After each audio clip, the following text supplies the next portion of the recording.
The ultimate measure of a man is not where he stands in moments of comfort and convenience, but where he stands at times of challenge and controversy. The life and legacy of Reverend Dr. Martin Luther King Jr.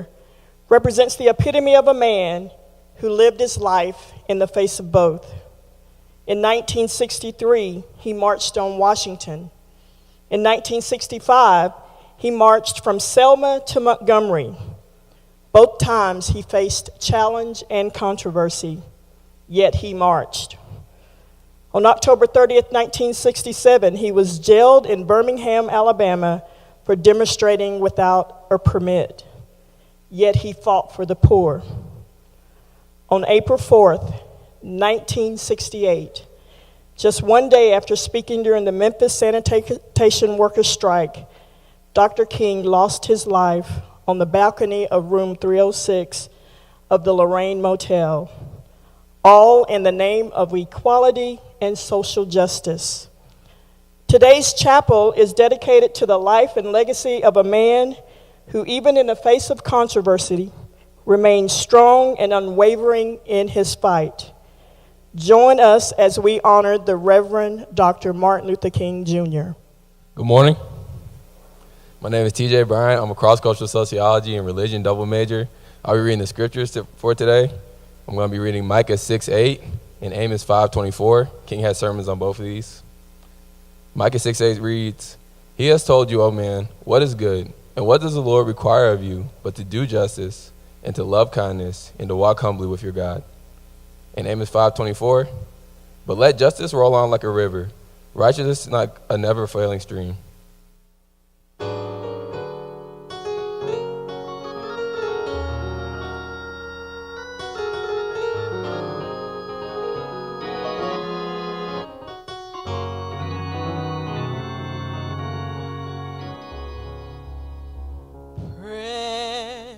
Precious Lord, take my hand, lead me on, let me stand. I am tired, I am weak, I am worn through the storm, through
My name is Beverly Phipps. I am a retired special education teacher in the Jefferson County school system. It is an honor and a privilege to be asked to introduce the speaker of the hour, Miss Arlene Peck. Miss Peck was born and educated in the deeply segregated Birmingham, Alabama. She is married to Stephen Peck, and she is the mother of 3 children, Stephen II, Carolyn, and Michael.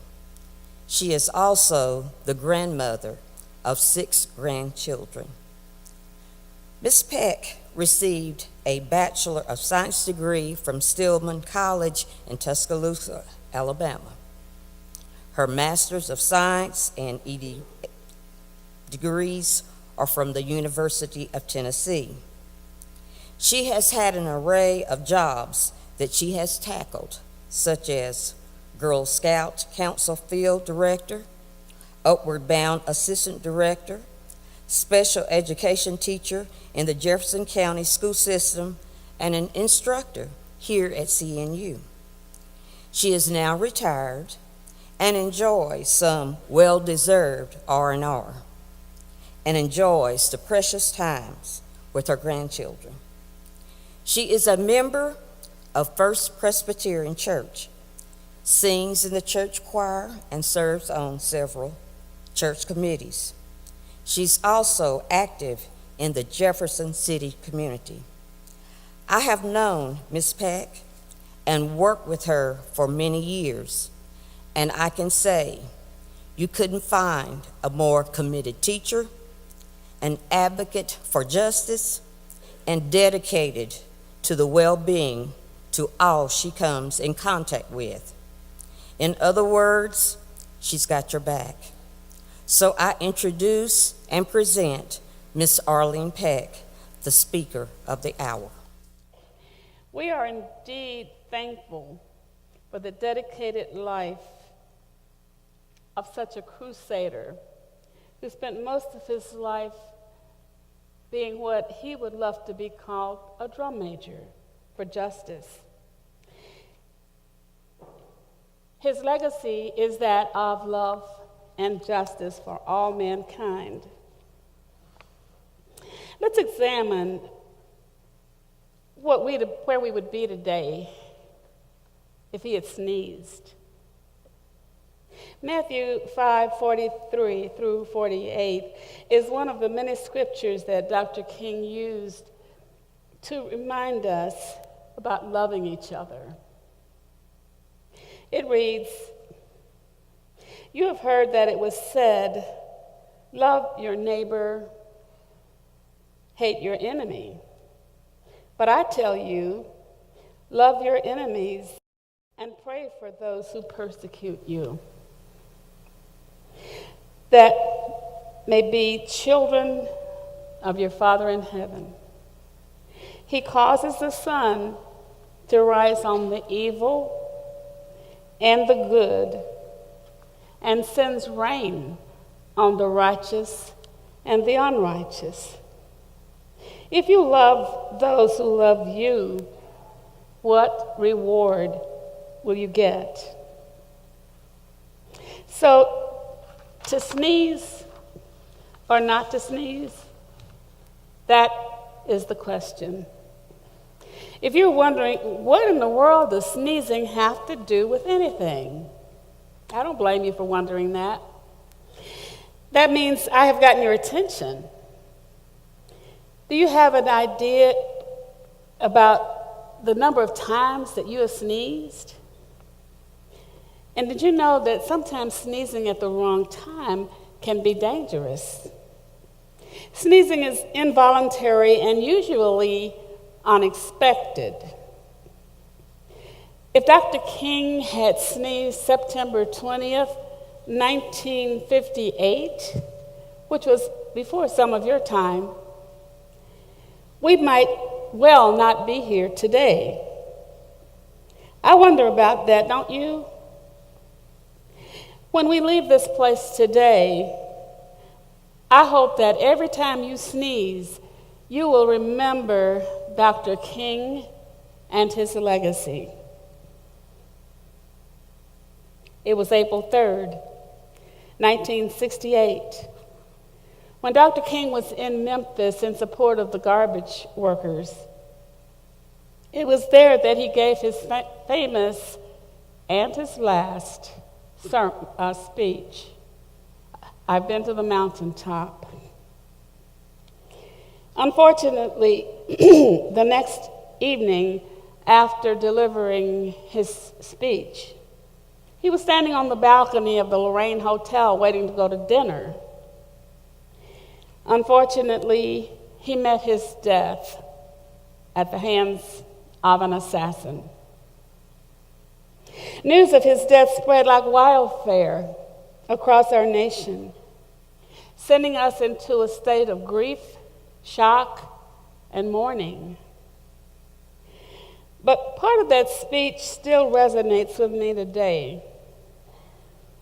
I'm referring to the part where he tells of a letter that he received from a girl in White Plains, New York, while he was there recuperating in the hospital after having been stabbed. I decided, since I know that writing a letter is one way to deal with grief, so I decided that I would write Dr. King a letter. Incidentally, too, he was writing his very first book, Stride Toward Freedom, which was his account of the Montgomery story, Montgomery, where you guys are going to be headed pretty soon. I often remember how Dr. King used to love to write letters. He used letters many times to communicate inspiration and encouragement. Remember that letter he wrote from the Birmingham jail?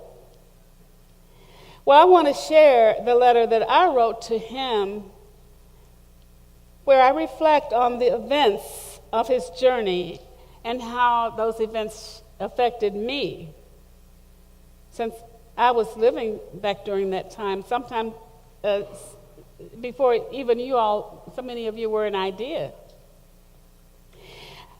I hope you will continue to be inspired as you think of Dr. King and his legacy, and how not sneezing has brought you to this day. This is my letter. As I acknowledge your 90th birthday, you've been to the mountaintop, Dr. King.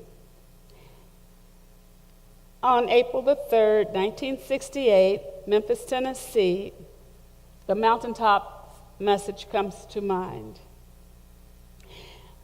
I remember that you mentioned it was a speech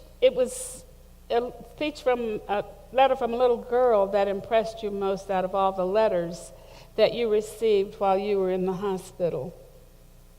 In that speech, you said that you were sitting there signing copies of your book, and all of a sudden, a strange black woman came up and asked, "Are you Martin Luther King?"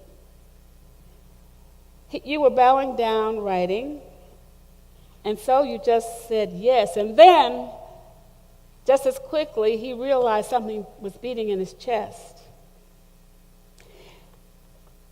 After he was rushed to the hospital in Harlem, New York, you were sitting in Bloomstein's department store after you were sitting there signing copies of your book, Stride Toward Freedom. The surgery was performed to move the letter opener, if you can believe that. It was a letter opener with which he had been stabbed.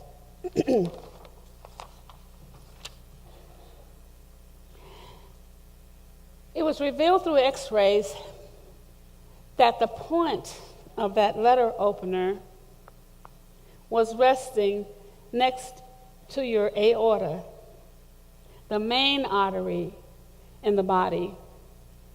If your aorta is punctured, that's the end of you. You die because you bleed to death in your own blood.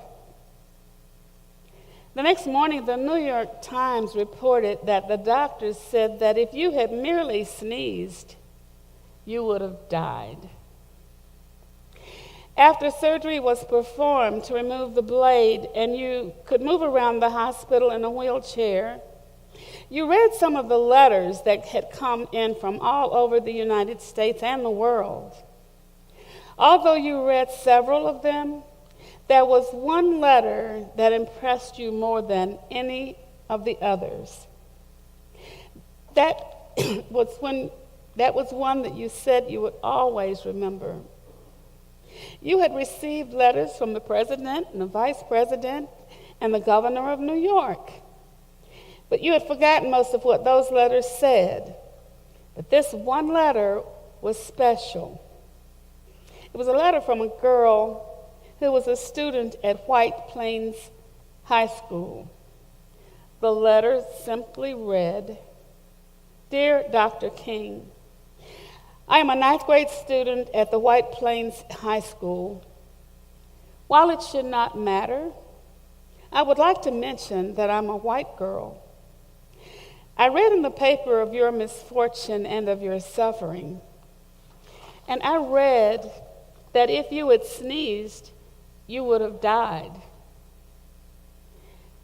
And I'm simply writing to say that I'm glad you did not sneeze." After relating this experience to the spellbound crowd, you further told them that you were also happy that you did not sneeze. You said that if you sneezed, you wouldn't have been around for the great demonstrations that helped shape the life in America. You said that you would have missed events like the 1960 sit-ins when students all over the South started sitting in at lunch counters. You knew that as they were sitting in, they were really standing up for the best in American dream, the American dream, and taking back the whole nation back to the great walls of democracy established by the founding fathers of the Declaration of Independence and in the Constitution. You would have missed the 61 Ride for Freedom to end segregation and interstate travel, and the 1962 demonstration when Negroes in Albany, Georgia, decided to straighten up their backs. Because whenever men and women straighten up their backs, they are going somewhere. Because a man can't ride you if your back is bent. You would have also missed the 1960 boycotts by the black people in Birmingham, Alabama, arousing the conscience of this nation and bringing the Civil Rights Bill to pass. Nor in August would you have been around to have a chance to tell America about your dream. You would have missed the march in Selma, Alabama, to see the great movement there to fight for voters' rights, and the Memphis, Tennessee community rallying around those brothers and sisters who were suffering. Yes, without a doubt, you had numerous reasons, indeed, Dr. King, to be happy that you did not sneeze. And so did our nation. It was truly the hand of God that miraculously controlled the point of that letter opener, and it rested it right where it did, preventing it from puncturing your aorta. Wow. I don't know whether you have the urge to sneeze, sir, but without a shadow of doubt, we know who saved your life that day, don't we? Dr. King, I just wanted to say thank you for not sneezing. Many times, many things have changed because you did not sneeze. I get a little emotional when I think about how far I have come since my childhood days in the Deep South. It is with amazing strides that we have made. It is amazing strides that we have made as a nation. Oh, we are by no means where we should be, not by a long shot. But I thank God that we are not where we used to be. Because you did not sneeze, I was able to read this letter to a community of God's people gathered from all walks of life in the sanctuary of First Baptist Church in Jefferson City, Tennessee. Years ago, it would have been unheard for me to do so. The church is located on the campus of what used to be an all-white Southern Baptist college. And today, the college has become a university, and it is integrated. Black and white men and women of all ages, ranging from the very young at heart and age to those seniors who, like myself, have reached that modern age of maturity. But still, we are young at heart. As well, handicapped also worship in this church. It reminded me of a beautiful bouquet of flowers blossoming right before my eyes. Though they came from different cultures and walks of life, we were all one. I had spoken at the church before and had worked at Carson-Newman several years ago when I first moved to Jefferson City in the late 60s for about 9 years, and later in the mid-90s. My oldest son played basketball here at Carson-Newman and graduated from there. He later married in this same spot where I spoke several years ago to a Carson-Newman alum who happened to be Caucasian. First Baptist Church now has a young, talented, gifted, and energetic female pastor leading the flock. Even though a few of us are not very accepting, but that's all right. After all, Christianity is a growth process that just takes time. You know, you dreamed about days like this. It is unfortunate in this day and time, some of us still just don't get it. My goodness, how I wish you were here. You were such a dreamer. You would be so pleased to see the dream unfolding. I don't have to go to the back door anymore to order food. And I can dine in any restaurant I choose, with anyone I choose. Fine ones, too.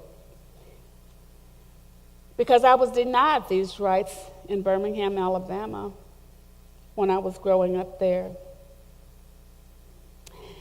Now, the boards marked colored sit behind this board have all been moved.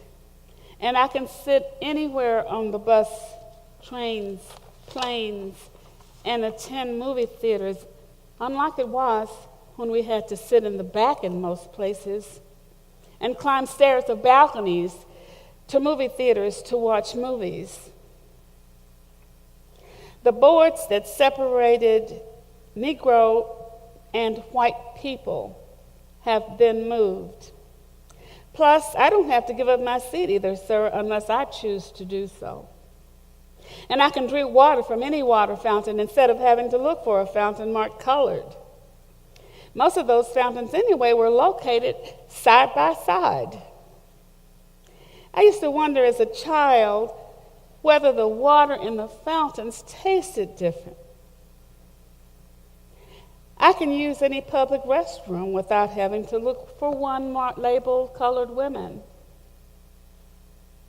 You know, I just never quite understood why bathrooms for white females were labeled white ladies only. I always thought women and ladies were one and the same. People can now marry whoever they desire.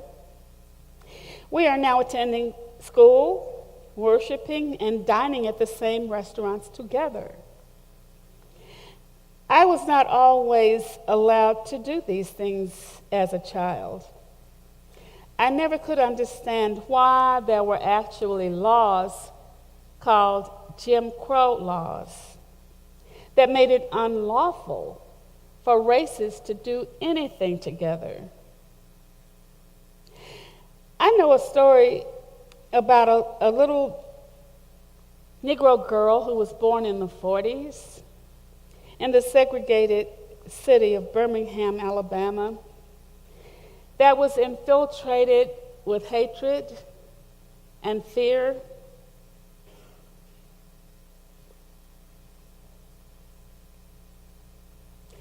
Of the Ku Klux Klan. She was required to attend all schools for colored because in those days the Jim Crow laws prevented otherwise. After graduating from high school in 1956, she attended a small Presbyterian college in Tuscaloosa, Alabama, just 58 miles from Birmingham.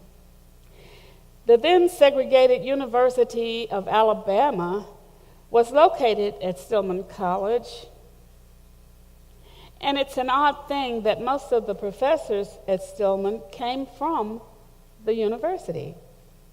Autherine Lucy, a young black woman, was the first student to enroll in the university after the 1965 desegregation law was passed, ruling school segregation unconstitutional and unlawful. And Tuscaloosa was the home of the Grand Dragon of the Ku Klux Klan. One night, campus entrances were blocked off and students were assigned a curfew as a precaution because it was rumored that the White Citizens Council was going to pay the Lows a visit. They were an Asian couple who taught English at Stillman and often entertained students in their home, as did many professors. This did not sit well with some in the community. However, nothing happened that night, fortunately. But one night, while walking with her boyfriend, now her husband, to the cafe across the street from the campus, they saw a processional of cars with the occupants wearing hoods over their heads. She knew right away who they were, although she had never seen them before. She had always heard about the Klan, but had never, ever gotten to see them in person. They apparently carried a cross up the highway to burn on someone's property. The now young adult graduated from Stillman in 1960 at the age of 20 and began working and started a family. She eventually enrolled at the University of Tennessee and earned 2 degrees and was an honor student. About 30 years prior to that, only white students could enroll. She is now a mature Christian mother and of 3 children, wife, grandmother of 6. I was that little girl. Being raised and educated in Birmingham, Alabama, in the throes of perilous segregation, poverty, and fear was a challenge that only the strong survive. But survive I did, as did countless others from the segregated South. We are who we are, God's children. We are Americans still striving to fulfill your dream and carry out your rich legacy, sir. It is challenging sometimes, but we are learning that we can do all things through Christ who strengthens us. And you didn't get to see all these things happen in your lifetime. You said that you probably wouldn't get there with us, but I thank God that I did live to see an African American become president of the United States. I did get to see some of your dreams fulfilled. A young black man named Barack Obama was elected president in 2008 and served not only one term, but for 2 terms from 2009 to 2017. For all the events I have described, millions of Americans and around the world are so happy you did not sneeze. We've come a long way, sir, as I said, but we are far from fulfilling your dream completely. You see, the point of a blade is still resting against the aorta of America and the world. What I am hoping for, sir, is that we don't sneeze. Because if we do, oppression, prejudice, hatred, hypocrisy, bigotry, intolerance, insensitivity to the needs of others, denial of basic human rights and injustices will cause us to drown in our own blood, and that will be the end of us. But I think we figured it out, sir. We all do better when we all do better together. We are free at last. And I would add just another verse, too, to We Shall Overcome, and it goes like this. We are overcoming, we are overcoming, we are overcoming today. Because deep in our hearts, we do believe that we shall overcome someday. Sincerely, the little Negro girl from Birmingham, Alabama, who is still glad you did not sneeze. Thank you. There's a little song that we sing in our movement down in the South. I don't know if you've heard it. It has become the theme song. We shall overcome. We shall overcome. Deep in my heart, I do believe we shall overcome. No, I've joined hands so often with students and others behind jail bars singing it. We shall overcome. Sometimes we've had tears in our eyes when we joined together to sing it, but we still decided to sing it. We shall overcome. You guys want to lock arms?